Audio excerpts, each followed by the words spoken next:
سورہ الحج مدنیہ. تعارف. اللہ کے پیارے بندو، رسول پاک صلی اللہ علیہ وسلم کے چاہنے والے خواتین و حضرات، یہ جو سورہ الحج ہے یہ مدنیہ ہے، لیکن اس کا نزول، اس کا آغاز مکہ شریف کے ہجرت کے زمانے کے قریب بالکل اس کا نزول شروع ہو گیا تھا، لیکن یہ مکمل جا کر مدینہ شریف میں ہوئی. اس میں 10 رکوع ہیں، 78 آیات ہیں، 1291 کلمات ہیں اور 5075 حروف ہیں. اس میں 3 لوگوں سے بیک وقت خطاب ہے پوری یہ سورت کے اندر. سب سے پہلے مشرکین مکہ، کیونکہ انہوں نے اللہ کے گھر کے اندر اللہ تعالیٰ کے ساتھ شرک کیا خانہ کعبہ کے اندر، سو اس لیے اتنی پرزور طریقے سے پورا قرآن توحید کی بات کرتا ہے اور رد شرک کی بات کرتا ہے تاکہ قیامت تک مڑ کے دوبارہ شرک پلٹ نہ سکے. امت کو صحیح طریقے سے تعلیم توحید دی جا رہی ہے، ایسی عظیم الشان تعلیم کہ جس تعلیم کی برکت سے ہمیشہ کے لیے توحید کا عقیدہ مسلمانوں کے سینوں میں رچ بس جائے. تو دوسرے نمبر پر وہ تذبذب میں پڑے ہوئے مسلمان، ان کے ساتھ بھی خطاب ہے کہ جن کو عیش اور عشرت تو ملے تو بڑے خوش ہوں، اور لیکن ذرا سی کوئی تکلیف آ جائے بس کہیں یہ اسلام ہے، ہمارے اوپر تکلیف آ رہی ہے، تو تکلیف کی حالت میں اسلام سے گلے کرنے لگ جائیں، اللہ کی بندگی کے گلے کرنے لگ جائیں. یہ کیا ہمارے اوپر اتنی بڑی تکلیف آ رہی ہے، ان کا منہ لٹک جائے. اور جب خوشی ہو پھر کہنے اسلام بڑا اچھا دین ہے. تو صرف اچھی باتیں یا مزے کا اور سہولت والا اسلام جو ہے اس کے اوپر تو خوشی سے عمل کریں، اور جہاں اسلام کے اندر جہاد کی بات آ جائے، مال خرچ کرنے کی بات آ جائے، جان کے اوپر ہمت لگانے کی بات آ جائے، روزے رکھنے کی بات آ جائے، جہاد کی بات آ جائے، اسلام میں عبادت اور طاعت کی بات آ جائے، نفس پر سختی، اپنی جان اپنے نفس پر سختی کرنے کی بات آ جائے، تو بس پھر وہ منہ موڑ دیں. اتنی سختی تو اسلام میں نہیں ہے، یہ ایسا سخت تو اسلام نہیں ہے. پردہ کرنے کی بات آ جائے کہ مسلمان عورتوں پردہ رکھو، حیا میں رہو، شرم میں رہو. نہیں جی، پردہ تو بس نگاہوں کا ہوتا ہے. تو یہ جو اپنی منمانیاں کرنی ہے، ایسے منمانے متذبذب لوگوں کو بھی جو ہے ڈانٹا گیا، سمجھایا گیا. ادخلوا فی السلم کافہ، قرآن مجید کے ایک دوسرے مقام پر ارشاد فرمایا گیا تو داخل ہونا ہے اسلام کے اندر تو مکمل داخل ہو جاؤ. اسلام کی سختی پر بھی خوشی سے عمل کرو اور اسلام کی آسانی پر بھی خوشی سے عمل کرو. اسلام کے اندر عمل کرتے ہوئے تمہارے اوپر سختی بھی آئے گی اور آسانی بھی آئے گی. آسانی پہ اللہ کا شکر ادا کرنا، سختی آئے گی تو صبر ادا کرنا، تو اور صبر پر بھی تمہیں اجر ملے گا اور جو تمہیں خوشی نصیب ہوگی اس پر بھی تمہیں ثواب نصیب ہوگا. ایک حدیث شریف مجھے یاد آ رہی ہے سورہ الحج کے مضامین بیان کرتے ہوئے کہ رسول پاک صلی اللہ علیہ وسلم نے فرمایا مومن بھی بڑا خوش نصیب ہے کہ اس کے 2 حال تو ہوں گے، یا تکلیف آتی ہے یا اس پر خوشی آتی ہے. تو اللہ کے حبیب نے ارشاد فرمایا ایمان والا مرد ہو یا ایمان والی عورت ہو، اگر اس پر تکلیف آئے یا اس پر خوشی آئے، دونوں صورتیں اسے خوش نصیب بناتی ہیں. صحابہ نے عرض کی یا رسول اللہ کیسے؟ حضور علیہ الصلوۃ والسلام نے فرمایا جب اس پر خوشی آتی ہے تو وہ اللہ تعالیٰ کی خوشی کو اللہ کی نعمت سمجھ کر، اپنی خوشی کو اللہ تعالیٰ کی نعمت سمجھ کر تو اس خوشی پر شکر کرتا ہے، تو خوشی کے اندر بھی اس کے لیے ثواب قائم ہو جاتا ہے. اور جب کوئی تکلیف آتی ہے تو اللہ تعالیٰ کی آزمائش سمجھ کر اور اپنے نفس کی طرف سے شرارت سمجھتے ہوئے کہ نفس کا کوئی خطا ہوگی تو اس تکلیف پر گلہ کرنے کے بجائے صبر کرتا ہے تو بھی اس کو ثواب نصیب ہو جاتا ہے. تو مومن تو دونوں حالتوں میں خوش نصیب ہے. اور کافر کا یہ عالم ہے کہ کافر کو نعمت ملتی ہے تو ناشکری کرتا ہے، تکلیف آتی ہے تو گلے شکوے کرتا ہے. تو ایمان والا ان کیفیات سے دور ہوتا ہے کہ جس میں وہ گلے شکوے کرے یا ناشکریاں کرے. اب اگر کسی مسلمان کے اندر اللہ تعالیٰ کی نعمت موجود ہے، اس کے اوپر ظاہری طور پر یا باطنی طور پر کوئی نعمت اسے ملی ہے، اس نعمت کے باوجود وہ شکر نہیں کرتا تو وہ ایسی عادت ہے. اور اگر وہ کوئی تکلیف آتی ہے، کوئی پریشانی آتی ہے تو اس پریشانی پر وہ صبر نہیں کرتا تو بھی سمجھ لے کہ اس کے اندر کن لوگوں کی عادت موجود ہے. اللہ تعالیٰ ہمیں شکر بھی عطا فرمائے، صبر بھی عطا فرمائے، صبر بھی عطا فرمائے، شکر بھی عطا فرمائے. اور ہم تو یہ دعا کریں گے کہ اللہ پاک ہمیشہ ہمیں شکر کی توفیق عطا فرمائے. ناظرین و ناظرات و سامعین و سامعات، تلاوت سے پہلے ایک بات یہ بھی یاد رکھ لیں کہ نہایت خوش نصیبی کی بات ہے، یہ وہ صورت ہے کہ جس کے اندر 2 سجدے ہیں، 2 سجدوں کی آیات ہیں. اور یقیناً آپ لوگ جب یہاں سے جاتے ہوں گے تو سجدہ کرتے ہوں گے، سجدہ تلاوت جو ہے جو آپ کے ذمہ رہتا ہے. اور جنہوں نے نہیں کیے اور جتنے سجدے نہیں کیے ان سجدوں کو کریں، ان ادا کریں. تو آج بھی 2 سجدے آئیں گے. سجدے کے اندر جو دعا کی جاتی ہے سجدہ تلاوت کر کے، وہ دعا اسی وقت قبول ہو جاتی ہے. سورہ الحج، رکوع نمبر 1، تلاوت. بسم اللہ الرحمن الرحیم. شروع اللہ کے نام سے جو نہایت مہربان رحم والا. يا أيها الناس اتقوا ربكم إن زلزلة الساعة شيء عظيم يوم ترونها تذهل كل مرضعة عما أرضعت وتدع كل ذات حمل حملها وترى الناس سكارى وما هم بسكارى ولكن عذاب الله شديد ومن الناس من يجادل في الله بغير علم ويتبع كل شيطان مريد كتب عليه أنه من تولاه فأنه يضله ويهديه إلى عذاب السعير. يا أيها الناس إن كنتم في ريب من البعث فإنا خلقناكم من تراب ثم من نطفة ثم من علقة ثم من مضغة مخلقة وغير مخلقة لنبين لكم ونقر في الأرحام ما نشاء إلى أجل مسمى ثم نخرجكم طفلا ثم لتبلغوا وشدكم ومنكم من يتوفى ومنكم من يرد إلى أرذل العمر لكي لا يعلم من بعد علم شيئا وترى الأرض هامدة أنزلنا عليها الماء اهتزت وربت وأنبتت من كل زوج بهيج بأن الله هو الحق وأنه يحيي الموتى وأنه على كل شيء قدير وأن الساعة آتية لا ريب فيها وأن الله يبعث من في القبور ومن الناس من يجادل في الله بغير علم ولا هدى ولا كتاب منير ثاني عطفه ليضل عن سبيل الله له في الدنيا خزي ونذيقه يوم القيامة عذاب الحريق ذلك بما قدمت يداك وأن الله ليس بظلام للعبيد. سورہ الحج، رکوع نمبر 1، ترجمہ کنز الایمان. اے لوگو اپنے رب سے ڈرو،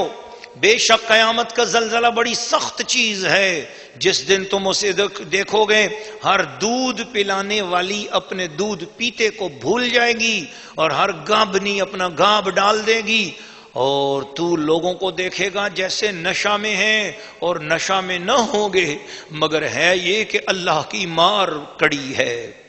اور کچھ لوگ وہ ہیں کہ اللہ کے معاملے میں جھگڑتے ہیں بے جانے بوجھے اور ہر سرکش شیطان کے پیچھے ہو لیتے ہیں، جس پر لکھ دیا گیا ہے کہ جو اس کی دوستی کرے گا تو یہ ضرور اسے گمراہ کر دے گا اور اسے عذاب دوزخ کی راہ بتائے گا. اے لوگو اگر تمہیں قیامت کے دن جینے میں کچھ شک ہو تو یہ غور کرو کہ ہم نے تمہیں پیدا کیا مٹی سے، پھر پانی کی بوند سے، پھر خون کی پھٹک سے، پھر گوشت کی بوٹی سے، نقشہ بنی اور بے بنی، تاکہ ہم تمہارے لیے اپنی نشانیاں ظاہر فرمائیں. اور ہم ٹھہرائے رکھتے ہیں ماؤں کے پیٹ میں جسے چاہیں ایک مقرر میعاد تک، پھر تمہیں نکالتے ہیں بچہ، پھر اس لیے کہ تم اپنی جوانی کو پہنچو اور تم میں کوئی پہلے ہی مر جاتا ہے اور کوئی سب میں نکمی عمر تک ڈالا جاتا ہے کہ جاننے کے بعد کچھ نہ جانے. اور تو زمین کو دیکھے مرجھائی ہوئی، پھر جب ہم نے اس پر پانی اتارا تر و تازہ ہوئی اور ابھر آئی اور ہر رونق دار جوڑا اگال آئی۔ یہ اس لیے ہے کہ اللہ ہی حق ہے، اور یہ کہ وہ مردے جلائے گا، اور یہ کہ وہ سب کچھ کر سکتا ہے، اور اس لیے کہ قیامت آنے والی اس میں کچھ شک نہیں، اور یہ کہ اللہ اٹھائے گا انہیں جو قبروں میں ہیں۔ اور کوئی آدمی وہ ہے کہ اللہ کے بارے میں یوں جھگڑتا ہے کہ نہ تو علم، نہ کوئی دلیل، اور نہ کوئی روشن نوشتہ یعنی تحریر، حق سے اپنی گردن موڑے ہوئے تاکہ اللہ کی راہ سے بہکا دے، اس کے لیے دنیا میں رسوائی ہے، اور قیامت کے دن ہم اسے آگ کا عذاب چکھائیں گے۔ یہ اس کا بدلہ ہے جو تیرے ہاتھوں نے آگے بھیجا، اور اللہ بندوں پر ظلم نہیں کرتا ہے۔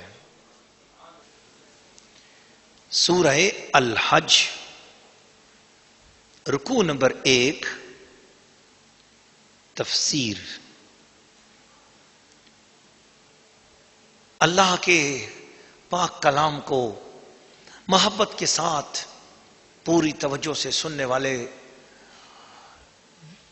دیکھنے والے خواتین و حضرات، مکہ شریف میں ایک کافر تھا، اس کافر کا نام تھا نضر بن حارث، اور ایک اور کافر تھا جس کا نام تھا ابو جہل۔ ابو جہل کا اصل نام عمر بن حشام تھا، اور یہ دونوں اسلام کے بڑے سخت دشمن تھے۔ کوئی بات ہوتی تو اس بات کا مذاق اڑاتے، کوئی آیت ہوتی اس آیت کا مذاق اڑاتے، اپنی جگہوں میں بیٹھ کر اللہ تعالیٰ کے بارے میں عجیب عجیب باتیں کرتے تھے۔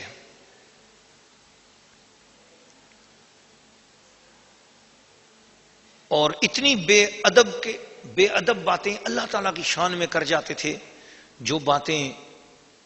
کسی انسان کو زیب نہیں دیتی۔ تو اللہ کریم نے ایسے ہی کافروں کے بارے میں یہ بات نازل فرمائی، اور یہ آیات نازل فرمائی، اور اس رکوع کو ایسے ہی لوگوں کے بارے میں اس کی آیات کو نازل فرمایا، چونکہ وہ سب سے زیادہ اس بات کے منکر تھے کہ مرنے کے بعد بندہ کیسے اٹھ سکتا ہے،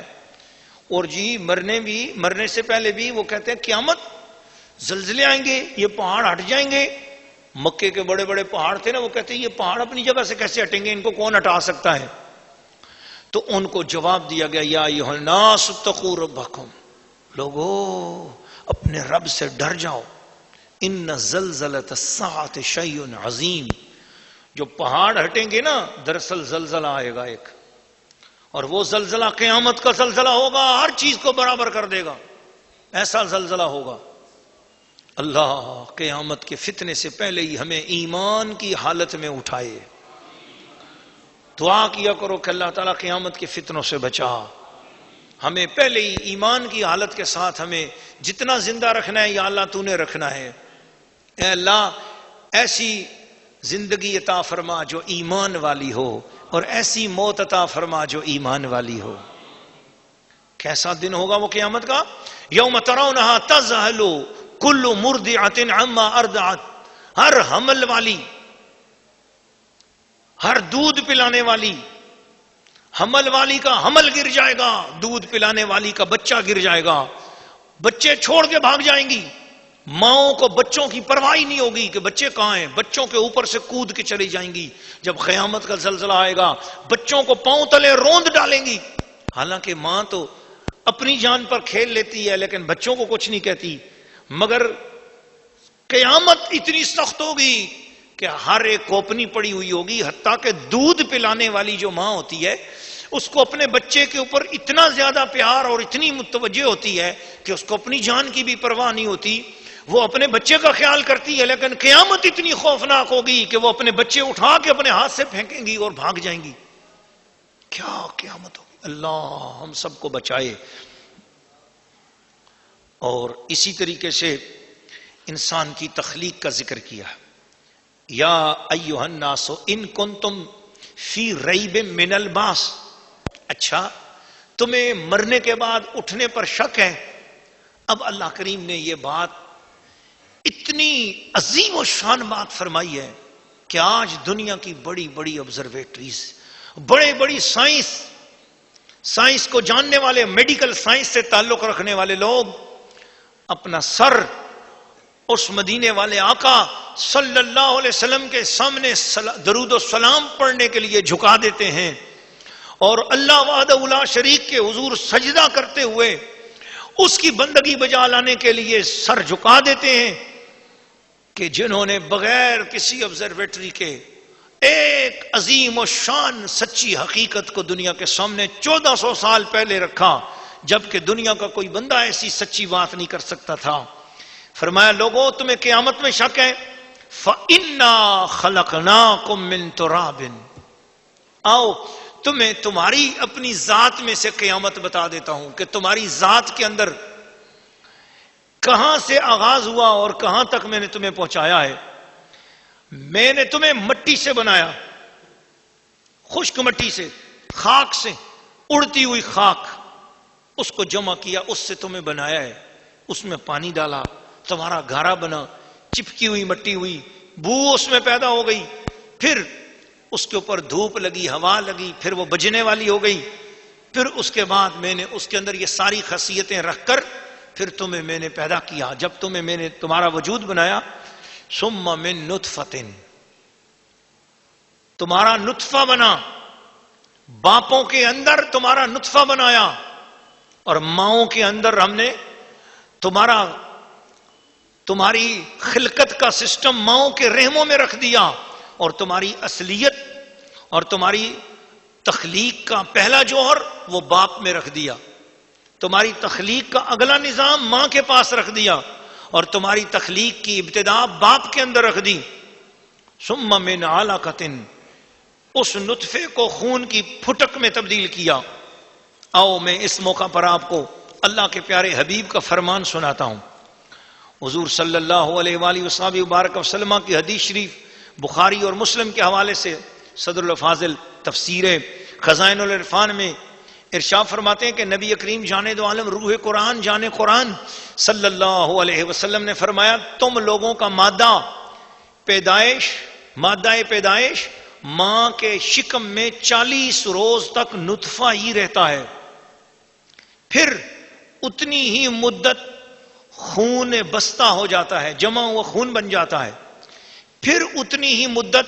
گوشت کی بوٹی کی طرح رہتا ہے، پھر اللہ تعالی فرشتہ بھیجتا ہے جو